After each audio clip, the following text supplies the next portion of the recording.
दंड चुंबक के कारण चुंबकीय क्षेत्र। ये ध्यान रखें, तुल्यता आपको मिश्र वैद्युतिकी से बता रहे हैं। आपको बार बार ये बताया जा रहा है कि आप कोई भी दंड चुंबक से रिलेटेड टॉपिक है उसकी कॉपी स्थिर वैद्युतिकी से समझ सकते हैं। आपको ये पता है कि फाइनल फॉर्मूला ये आएगा। मैं ये कहना चाहता हूं कि दंड चुंबक का अब ये अंतिम टॉपिक लेते हैं। अंतिम टॉपिक लेकर ये पुनः सिद्ध कर देते हैं कि फॉर्मूलाज वही आते हैं जो हमने स्थिर वैद्युतिकी में विद्युत द्विध्रुव के लिए पढ़े हैं।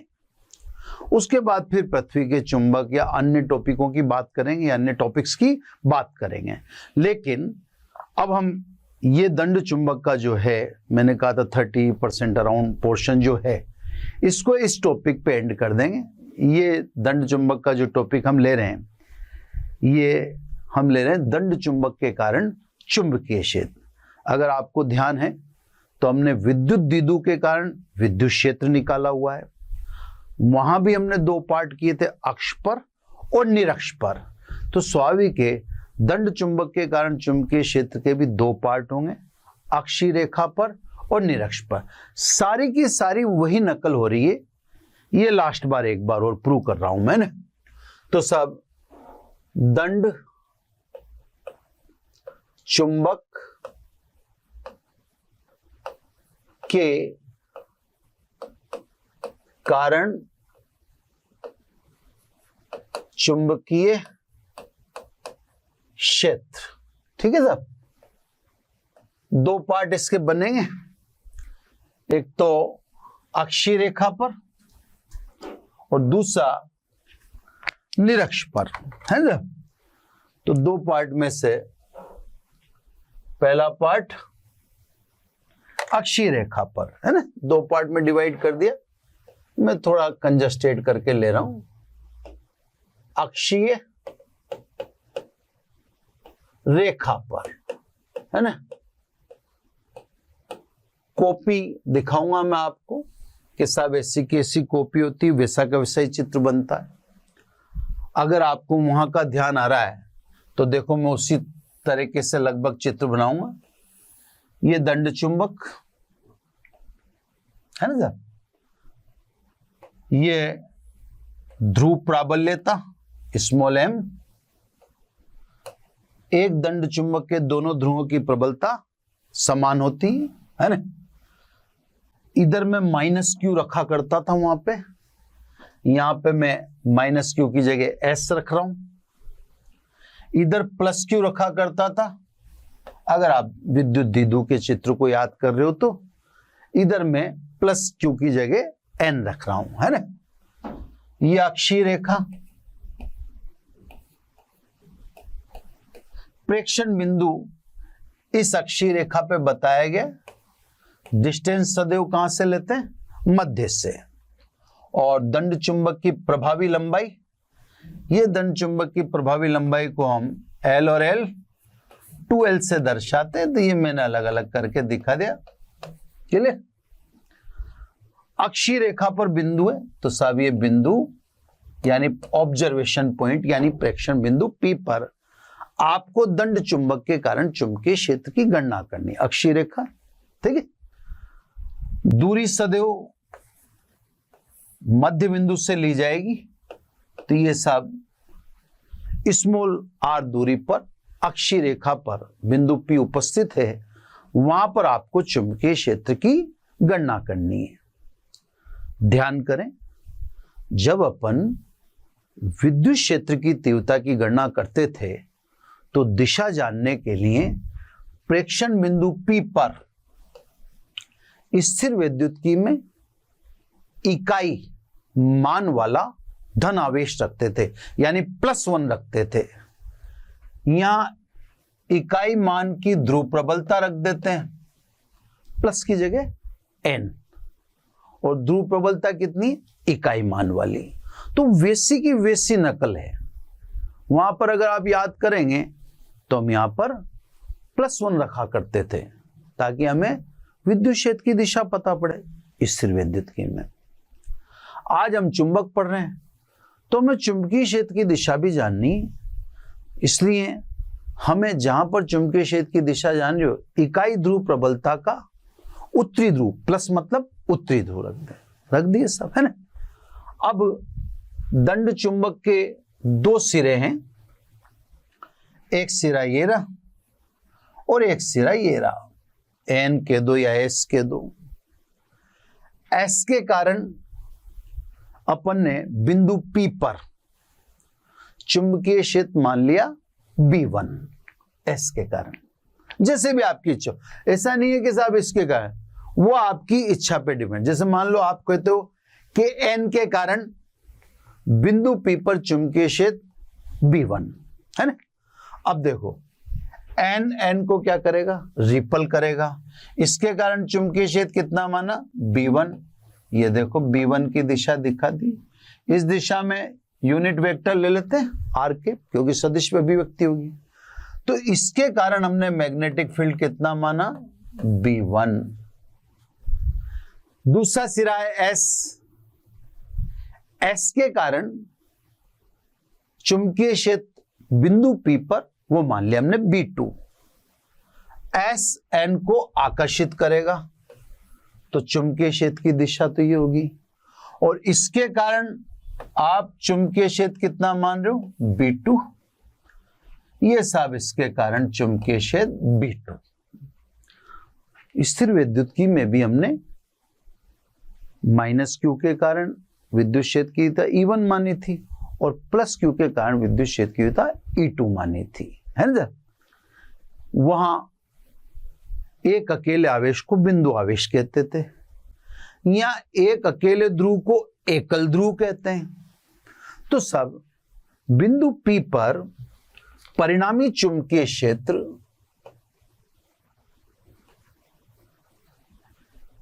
N के कारण चुंबकीय क्षेत्र B1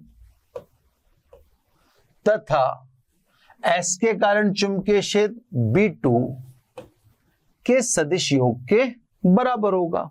चलिए, अब ये भी एकल ध्रुव की तरह व्यवहार किया जा रहा है, इसका भी एकल ध्रुव की तरह व्यवहार किया जा रहा है। अब एकल ध्रुव के कारण चुंबकीय क्षेत्र यानी B बराबर अब N के कारण, है ना। तो सब अभी समझाता हूं मैं आपको।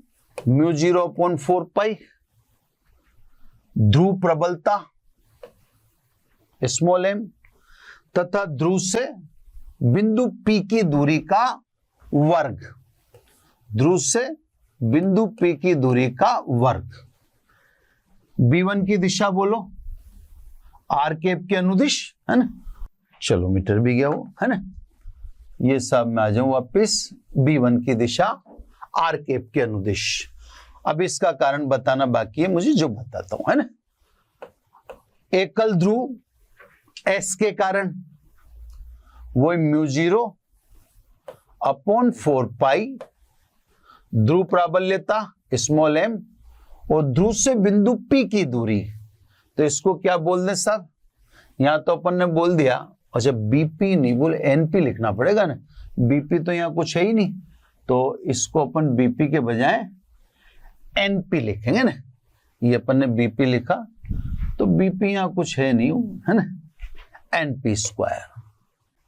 अब S से P की दूरी, इसको लिख दो SP², है ना। अभी निकाल लेंगे। B2 की दिशा आर कैप के अपोजिट है, आर कैप के अपोजिट है तो ये माइनस आर कैप। अब सब बात ये रही कि आपका ये पूछना जरूर होगा कि ये चुंबकीय क्षेत्र कहां से लाए आप, तो मैं आपको यहां दिखा देता हूं। देखो, अब हर चीज जो भी, अगर मेरे को कहीं भी खुद को भी डाउट होगा तो मैं भी कॉन्टेक्ट टू इलेक्ट्रोस्टैटिक, मैं स्थिर विद्युत की से ही कॉन्टेक्ट करूंगा। देखो साहब, अब आपने देखा हुआ है बिंदु आवेश के लिए, बिंदु आवेश के लिए विद्युत क्षेत्र की तीव्रता आपने कितनी लिखी थी, E के की जगह 1/4 पाई एप्सिलॉन 0। मैं भी यहां पर एक एक ध्रुव ले रहा हूं, तो देखो कांस्टेंट 1/4 पाई एप्सिलॉन 0 की जगह क्या लिख दिया मैंने, μ0/4 पाई। क्लियर। आवेश का परिमाण, चाहे वो धन आवेश हो चाहे ऋण आवेश हो, आपको क्यों ही लिखना है, आवेश का परिमाण।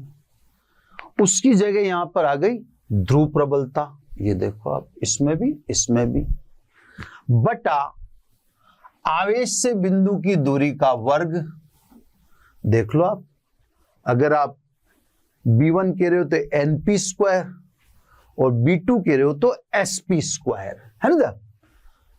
दिशा अब समझ में आ गई आपको, दिशा मैंने बताई दी, वहां +1 रख के देखते थे, यहां पर उसकी जगह इकाई प्रबलता वाला N ध्रुव रख के देखते हैं। तो सब मैंने ये जो चीज लिखी थी ये कहीं और से नहीं बल्कि कहां से लिखी थी, स्थिर वैद्युतिकी से लिखी थी। यही बात मैं आपको बार बार समझाने की कोशिश कर रहा हूं कि आपको कहीं भी किसी भी प्रकार का डाउट होता है तो आप स्थिर वैद्युतिकी की फॉर्म याद कर लीजिए। चलो सब B अक्ष पर गहरे है ना, क्या कॉमन आ रहा है, μ0 m कॉमन आ रहा है अपॉन 4 पाई। ठीक है सब, μ0 m इधर भी उधर भी। अब यहां बटा NP², NP² आपको दिख रहा होगा R माइनस L का स्क्वायर है, देख लीजिए, है ना। R कैप में पीछे कॉमन ले लूंगा तो यहां माइनस छूट जाएगा, 1/SP²। SP² देखो R प्लस L का होल स्क्वायर, और ये R कैप मैंने पीछे कॉमन ले लिया। अगर एक एक स्टेप भी चेक करोगे तो एक एक स्टेप स्थिर विद्युतिकी के, बस यूं समझ लो आप क्या आपका जो विद्युत द्विध्रुव है उसका रिवीजन हो रहा है ना। ये लीजिए सब B is equal to μ0 m upon 4 pi. LCM ले लो खटाखट, R माइनस L का whole square, R plus L का होल स्क्वायर। स्वाभाविक इधर R प्लस L का होल स्क्वायर आ गया और इधर R माइनस L का होल स्क्वायर आ गया R कैप, है ना। अब सीक्वेंस वो की वही है, बस अगर आप स्थिर विद्युतिकी का रजिस्टर लेके बैठेंगे तो आपको ज्यादा मजा आएगा कि हाँ देखो वो की वही नकल हो रही है। इसको सोल्व करेंगे, R² से R² कट जाएगा, L² से L² कट जाएगा, लेकिन मध्य पद 2RL और माइनस माइनस प्लस 2RL, यानी मध्य पद आपको मिलेगा 4RL, बाकी सब कट जाएंगे ऊपर। इधर मल्टीप्लाई करो R² माइनस L² का होल स्क्वायर R कैप। ये सब अपन ने सो दिशा साथ चलती जा रही है। अब देखो ध्यान से, B इज इक्वल टू, अब यहां पे मैं थोड़ा सा ये जो 4RL है इसको देखो टेक्निक से तोड़ रहा हूं, m इंटू 12 इंटू 2R, तो 12 इंटू 2R क्या हो गया, 4RL हो गया। तो मैंने 4RL को तोड़ा 12 इंटू 2R, अपॉन में आपके चल ही रहा है R² माइनस L² का होल स्क्वायर R कैप। अब m इंटू 12 को चुंबकीय आघूर्ण कहते हैं, जो हमने कल ही स्टडी किया है, यानी पिछले लेक्चर में स्टडी किया है ना। तो m इंटू 12 को आप लिख दो B बराबर μ0/4 पाई, m इंटू इसको लिख दें कैपिटल M, ये 2R है इसे, 2R है इसे, अपॉन R² माइनस L² के होल स्क्वायर। अब देखो, यदि L much less then R, प्रेक्षण बिंदु अगर आप बहुत दूर लेते हो, चुंबक छोटा है, तो आप लिख सकते हो L much less then R, तो R² की तुलना में L² को अवॉइड कर सकते हैं। देखो सब उसमें साफ लिख दिया मैंने कि यदि L much less then R, अगर ऐसा है तो, नहीं है तो ठीक, नहीं है तो आपको कुछ करने की जरूरत नहीं, कोई चुंबक बहुत छोटा भी नहीं होता, विद्युत द्विध्रुव तो छोटा होता है, तो विद्युत द्विध्रुव में तो केस लेना जायज था। वहां तो अपना ये कहना जरूरी था कि A much less than R. यहाँ कोई बहुत जरूरी नहीं है, क्योंकि चुंबक कोई बहुत छोटा सा नहीं होता जैसे विद्युत द्विध्रुव होता है। विद्युत द्विध्रुव तो बहुत छोटा सा आकार है, तो सब चुंबक में वो चीज नहीं सोची जा सकती जैसे अपन विद्युत द्विध्रुव में सोच सकते हैं। क्लियर? तो सब ये आपने लेना है तो लो, नहीं तो कोई जरूरी नहीं है। अब एल स्क्वायर को अप्रोक्सीमेटली क्या कर दो, 0 कर दो, तो अब आपके पास बटे में क्या बचेगा, R4। बाकी सब अपनी जगह। मैं एक बार इधर वापस ले आऊंगा आपको लौटा के, मैं आपको पद लिख देता हूं। तो सब B अब लिख देता हूं अक्ष पर, ये देखो μ0/4 पाई, ये 2mr और ये R4 R के। एक बार मैं आपको दिखा देता हूं उधर कि सब यही चल रहा था, ये देखो है ना, ये 2mr ऐसा कैसा आ गया, μ0/4 पाई, ये R के, और ये L को अवॉइड कर दिया तो R⁴ है ना। वो दोनों पन्ने आप कंटिन्यू देख भी सकते हैं। एक R से R कट गया, यानी यहीं पे लिख दूं ऊपर, है ना, यानी दंड चुंबक की अक्ष पर चुंबकीय क्षेत्र μ0/4 पाई, एक R कट गया, 2m/r³ R के। ये सब दंड चुंबक की अक्ष पर चुंबकीय क्षेत्र है। अक्ष पर, अभी निरक्ष में निकालना बाकी है। अब देखो आप विद्युत द्विध्रुव, तो वहां पर अक्ष पर विद्युत क्षेत्र कितना लिखेंगे, 1/4 पाई एप्सिलॉन 0 2p/r³ R के। अब आप दोनों को सामने रख के देख लो, वही 1/4 पाई एप्सिलॉन 0 की जगह μ0/4 पाई, 2 की जगह 2, यहाँ चुंबकीय आघूर्ण आएगा, वहां द्विध्रुव आघूर्ण आता था, बटे में R3, उधर भी बटे में R³ है और R के पाए। तो ये सेकेंड लास्ट बार आपको बता दिया कि भाई आपको सभी चीजें वहां से एज इट इज लेनी है। देखिए सब है ना। अब एक बस निरक्ष पे और निकाल देते हैं ताकि कंपैरिजन कंप्लीट हो जाएगा। अक्ष पर दिख गए सब। अब निरक्ष के लिए अब बिंदु लेना है निरक्ष। निरक्ष के लिए अब आपको मैं आइडिया 2 बताऊंगा। यहाँ पे निरक्ष की कैलकुलेशन वो उसको लेके बैठ जाना आप और इसको ले लेना। तो निरक्ष की कैलकुलेशन का एक और आइडिया यहाँ पे हम आपको प्रोवाइड करेंगे। 2 आइडिया हो जाएंगे आप पास, यानी इसका यूज वहां भी कर सकते हो आप अगर आप चाहो, और उसका यूज यहाँ भी कर सकते हो। तो मैं अब निरक्ष पर जैसे मैंने वहां निकाला था स्थिर विद्युत की में, वैसे नहीं निकालूंगा, या दूसरा आइडिया दे दूंगा। तो आपका 2 ऑप्शन हो जाएंगे। क्लियर? चलो साहब चित्र बना लेते हैं। पहले ये अपन ने थोड़ा सा बड़ा चित्र बनाना है। चित्र तो वही कॉपी होगा, है ना। ये वही पोल स्ट्रेंथ यानी ध्रुव प्राबल्यता। अब ऐसा कैसे रखना पड़ेगा मुझे, इधर S इधर N, ये अक्षीय रेखा होगी आपके, है ना। इधर की दिशा में आपने एकांक सदिश R दर्शा ही रखा है। यह आपका मिडल पॉइंट हो गया, जिससे आप L डिस्टेंस इधर बोलते हो और L डिस्टेंस मतलब टोटल लेंथ 2L, है ना। N के कारण आपने मैग्नेटिक फील्ड B1 मान रखा, वो एक बार मान लिया क्योंकि एक ही टॉपिक के 2 टुकड़े हैं, तो बार बार मानने की जरूरत नहीं है ना। अब बिंदु आपको लेना है निरक्ष पर। तो ये निरक्ष सब अक्ष के लंबवत और मध्य बिंदु से गुजरने वाली रेखा 90 डिग्री। ये रहा आपका प्रेक्षण बिंदु P, है ना। आपको दिशा जानने के लिए इकाई ध्रुव प्रबलता का उत्तरी ध्रुव रखना है। यहां पे आप वही मध्य बिंदु से R दूरी पर चुंबकीय क्षेत्र की गणना करना चाहते हैं। अब N के कारण B1 अपन ने पहले से बोल रखा है और S के कारण B2 अपन ने पिछले टॉपिक से डिसाइड कर रहा, तो टॉपिक नया थोड़ी आया है। दंड चुंबक के कारण चुंबकीय क्षेत्र, उसके दो पार्ट के हैं, टॉपिक तो वही है। तो अब आप चेंज थोड़ी करोगे कि साहब आप कह दोगे n के कारण B2 और s के कारण B1, वो तो फिर वही चलेगा ना। अब देखो साहब, ये n को प्रतिकर्षित करेगा, रिपल करेगा। तो साहब शीशे को और कर लेता हूं, ठीक है। ये साहब n को रिपल करेगा, तो ये चुंबकीय क्षेत्र की दिशा B1 है ना। Sn को आकर्षित करेगा,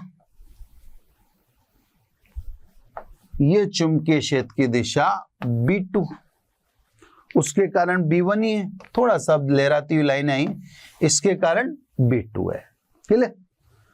अब देखो आप ये दूरी जान ही रहे हो R, यानी लंब R है, आधार L है, तो दूरी आपको पता पड़ गई। प्रत्येक ध्रुव से कर्ण कितना होगा, √r² plus L²।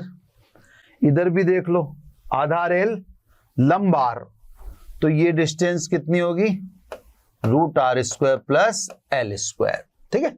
Idea change करूंगा यहाँ है ना, ये थोड़ा सा कंजस्टेड हो जाता है सब, तो थोड़ी दिक्कत हो जाती है, इससे कलर बार बार थोड़े बहुत चेंज कर लूंगा मैं, है ना।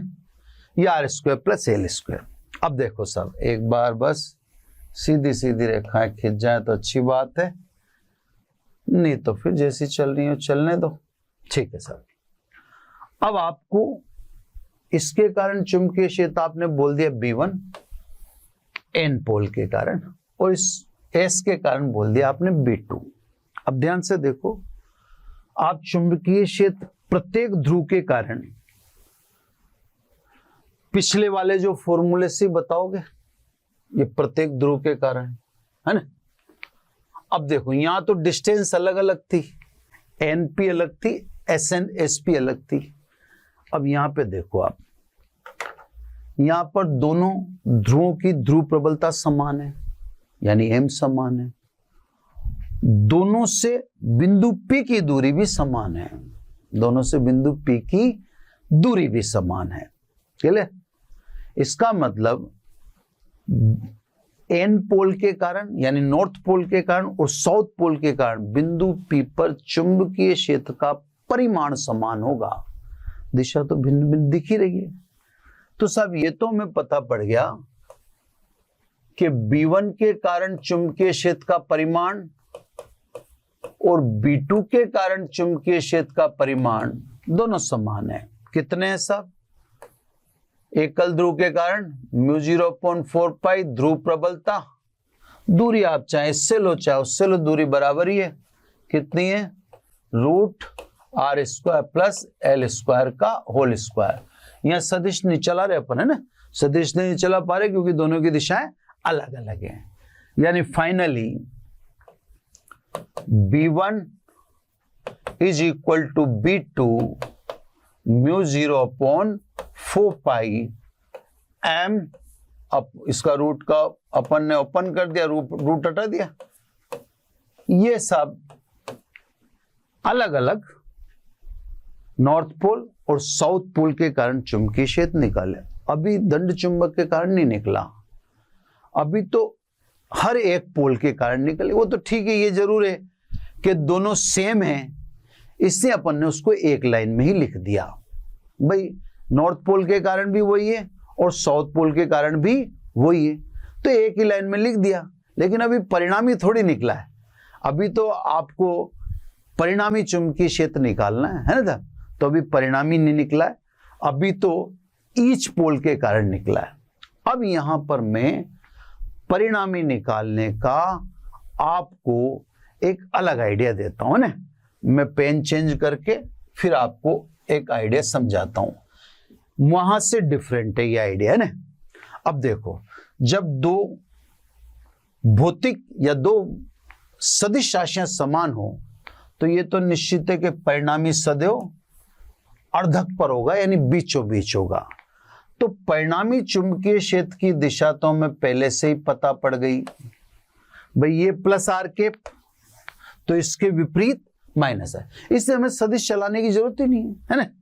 तो सब दो सदिश राशियां अगर परिमाण में समान हैं और भिन्न भिन्न दिशा में है, तो हमेशा ध्यान रखिए उन सदिश राशियों का परिणामी की दिशा सदैव मध्य में अर्थात अर्धक पर होगी। तो B1 और B2 परिमाण में समान है, दोनों सदिश राशियां हैं, तो स्वाभाविक दिशा उनके मध्य में होगी, है ना। अब सब मैं आपको आइडिया नंबर 2 देता हूं। ये मैं आइडिया नंबर 1 नहीं बता रहा, आइडिया नंबर 1 आपको मैंने स्थिर विद्युत की में बता ही दिया था, वहां चेक कर लेना। देखो अगर इस एंगल को थीटा ज्यूम करें तो ये एंगल भी थीटा होगा, ये और ये सेम होंगे, इसी प्रकार ये और ये सेम होंगे। अब सब यहां पर क्या कहेंगे अपन, B1 तथा B2 का परिमाण समान है, दिख रहा है, लेकिन भिन्न भिन्न दिशा में है। अतः परिणामी चुंबकीय क्षेत्र की गणना के लिए B1 का क्षैतिज और ऊर्ध्व घटक लेते हैं। तो लो सब, कोण की दिशा में घटक कितना हुआ, B1 कोस थीटा, ऊर्ध्व घटक कितना हुआ, B1 साइन थीटा। ये तो B1 के ऊर्ध्व और क्षैतिज घटक ले लिए, इसको ऊर्ध्व घटक कहते हैं और इसको क्षैतिज घटक कहते हैं, क्लियर।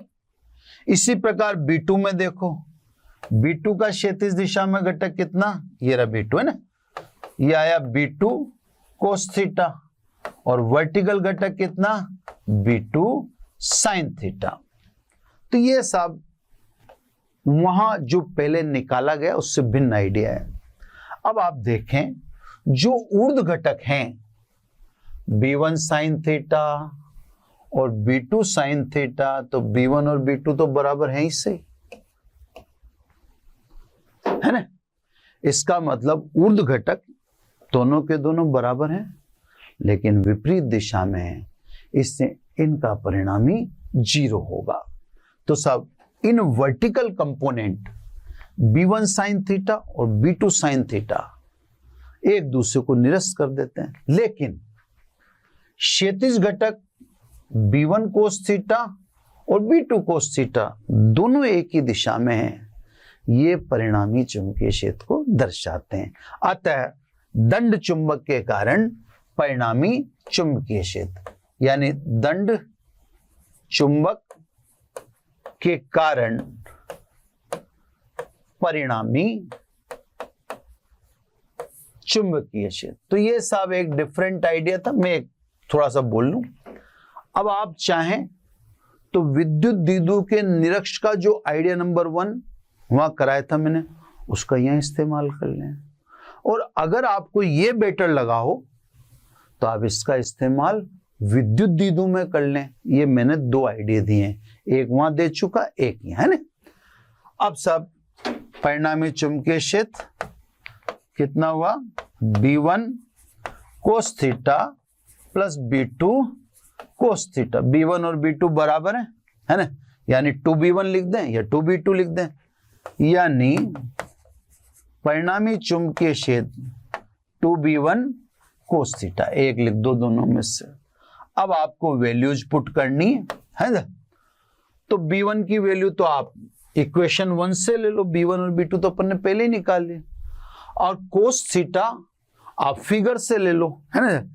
तो B1 तो इक्वेशन 1 से ले लेते हैं, B is equal to B1, है ना, μ0 अपॉन 4 पाई m r square plus l square. ये तो अपन ने B1 की वैल्यू ले ली। अब कोस थीटा आप इससे लो, ट्राइंगल इधर दे बन रहा है, इधर बन रहा है, आधार बटा कर्ण, है ना। आधार कितना है L, कर्ण कितना है r square plus l square की पावर हाफ यानी रूट। अब देखो आप ऊपर की तरफ देखो, ऊपर की तरफ आप देखोगे तो m इंटू 2l, और अपन जानते हैं m इंटू 2l दंड चुंबक का चुंबकीय आघूर्ण होता है। तो सब m इंटू 2l, ये जो आपके सामने लिख रहा है, इस ऊपर वाले को μ0 तो इससे m इंटू 2l को मैं कैपिटल M लिख देता हूं, एक बार पन्ना जब चेंज करूंगा तो आपको दिखाता जाऊंगा ना। अगले पे आ जाओ सा, मैं एक बार पहले लिखता जाऊं यहां पर म्यू 0 m इंटू 12, तो म्यू 0/4 पाई, तो एज इट इज उतार दूं m, है ना, स्मॉल m इंटू 12 को अभी दिखा दूं मैं। अब अपोन में अगर आपने देखा हो तो एक तो R square plus L square की एक घात है, एक R square plus L square की हाफ घात है। एक घात और हाफ घात का मल्टीप्लाई करेंगे तो R square plus L square की घात कितनी हो जाएगी, 3/2। वेक्टर फॉर्म नहीं चला रखी अपन ने, मैं एक बार आपको रीचेक करा देता हूँ। ये देखो m इंटू 12 को मैंने कैपिटल M लिख दिया, जो आपको यहाँ दर्शा ही दिया था मैंने, म्यू 0/4 पाई लिख ही रहा, ये एक घात या आधी घात यानी 1.5 घात, मतलब 3/2, है ना। चलो सब आ जाइए, है ना, दिशा भी एंड में बता दूंगा मैं। अब यदि L much less then R, तो R स्क्वायर की तुलना में L स्क्वायर की उपेक्षा कर सकते हैं, जैसा हमेशा कर ही रहे अपन। तो B निरक्ष पे था ने, म्यू 0/4 पाई, कैपिटल M, ये L हटा दिया अपन ने, R स्क्वायर की पावर 3/2 R³। अब देखो साहब, दिशा अभी इसमें नहीं लिखी अपन ने। क्यों नहीं लिखी? क्योंकि अगर आप देखोगे तो जब चित्र बना रहे थे अपन, तो दिशा तो उस समय फाइनल हो गई थी। निरक्ष पर चुंबकीय क्षेत्र अक्ष के विपरीत दिशा में होता है। तो साहब अब मैं लिख देता हूं सदिश रूप में, या बी निरक्ष, क्लियर, म्यू 0/4 पाई m अपॉन R³, ये वेक्टर फॉर्म भी लिख दी साहब मैंने, है ना। अब लास्ट बार मैं आपको तुल्यता बताता हूं। अगर आप इलेक्ट्रोस्टैटिक की बात करें, अलग पेन ले लेता हूं ना, अगर आप स्थिर विद्युत्की की बात करें तो स्थिर विद्युत्की में अगर आपने द्विध्रुव के कारण निरक्ष पर विद्युत क्षेत्र निकाला, तो आपने निकाला था 1/4 पाई एप्सिलॉन 0 P/R³, ये आपने विद्युत द्विध्रुव में निकाला था। अब आप देख लो 1/4 पाई एप्सिलॉन 0 की जगह कांस्टेंट म्यू 0/4 पाई आपको स्टेब्लिश करके दिखाई रहे बार बार। ये देखो इसकी जगह वो आ गया, P की जगह M आएगा इसी R³। ये अंतिम तुलना है, यानी इसके बाद अब आपके दिमाग में ये बैठ जानी चाहिए कि सब कोई भी अगर कोई नई भी चीज हो और आपसे पूछे तो आप उसका दृश्य स्थिर विद्युत्की में देख लें, विशेष रूप से विद्युत द्विध्रुव में। जो विद्युत द्विध्रुव का फॉर्मूला होगा उसकी आपको कॉपी करनी है ना। अब ऐसे अपन बार बार करते रहेंगे तो इससे तो फिर अननेसेसरी हो जाएगा। जब ठीक है, अभी एक समय एक लिमिट तक तो अपन ने कर दिया, वो इसलिए कर दिया कि चलो स्थिर विद्युत की अपडेट हो जाती है इस बहाने बच्चों की, तो एक लिमिट तक तो देखो अपन कर सकते हैं। लेकिन ऐसे करेंगे तो ये तो कोर्स कभी सिमटेगा ही नहीं, फिर ये तो चलता ही रहेगा। तो सब ये तुलना में लास्ट समझ लीजिए आप, ये मैंने अंतिम बार भी तुलना करके आपको दिखा दी। और तो और सॉरी, यहाँ दिशा देखो गड़बड़ होगी तो मैं आपको दिखा देता हूँ वो भी सही करके। और तो और दिशा क्या थी, -R², वहां भी एक मिनट है ना, वहां भी दिशा थी -R², और यहां भी दिशा है -R², है ना। वो आपको मैं वापस टेली करके दिखा देता हूँ, छोटी मोटी बात हो जाती है, मैंने लिखा भी था -R², है ना, ये -R² को दिखा दिया। तो वहां भी अक्ष के विपरीत दिशा में थी विद्युत क्षेत्र की थी, यहां भी वो का वही है। तो सब चीजें वैसी की वैसी हैं, है ना। अब देखें आप, तो अगर अक्ष वाला अभी अपन ने निकाला, तो अक्ष वाला देखें तो अक्ष वाले पे निकाला था म्यू 0/4 पाई 2m/R³ प्लस R²। दोनों अब आपके सामने पड़े हैं ना। दंड चुंबक की अक्ष पर चुंबकीय क्षेत्र म्यू 0/4 पाई 2m/R³ होता है। जबकि निरक्ष पर चुंबकीय क्षेत्र μ0/4 पाई m/r³ होता है। लेकिन यहां दिशा अक्ष के अनुदिश होती है, यहां दिशा अक्ष के विरुद्ध होती है, ये -r के पे ऊपर। अब अगर मान लो द्विध्रुव या दंड चुंबक के मध्य बिंदु से प्रेक्षण बिंदु की दूरी दोनों समय एक ही ली गई हो r, तो आप देखो अक्ष पर चुंबकीय क्षेत्र का परिमाण दंड चुंबक की निरक्ष पर चुंबकीय क्षेत्र के परिमाण के बराबर लेकिन दुगना होता है, वह दिशाएं परस्पर इनकी एक दूसरे के विपरीत होती है।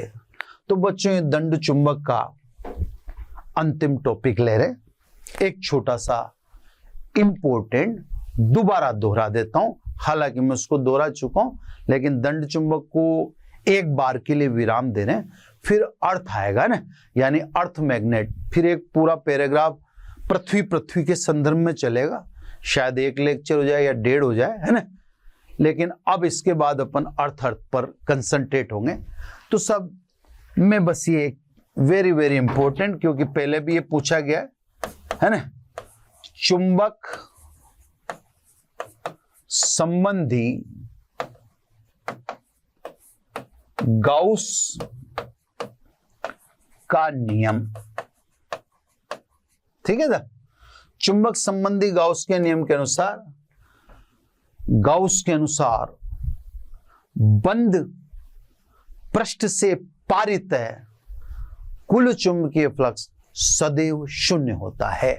ये वेरी इंपॉर्टेंट है ना, ये पूछा जाता रहा है। ये बंद पृष्ठ से पारित है कुल चुंबकीय फ्लक्स सदैव 0 होता है। इसको मैंने पहले ही बता देता, ठीक है बच्चों। तो सब चुंबकत्व एवं द्रव्य का ये एक सेगमेंट, जिसमें दंड चुंबक अपन ने पढ़ा, हालांकि दंड चुंबक से संबंधित परिभाषाएं भी पढ़नी है अपने को, है ना।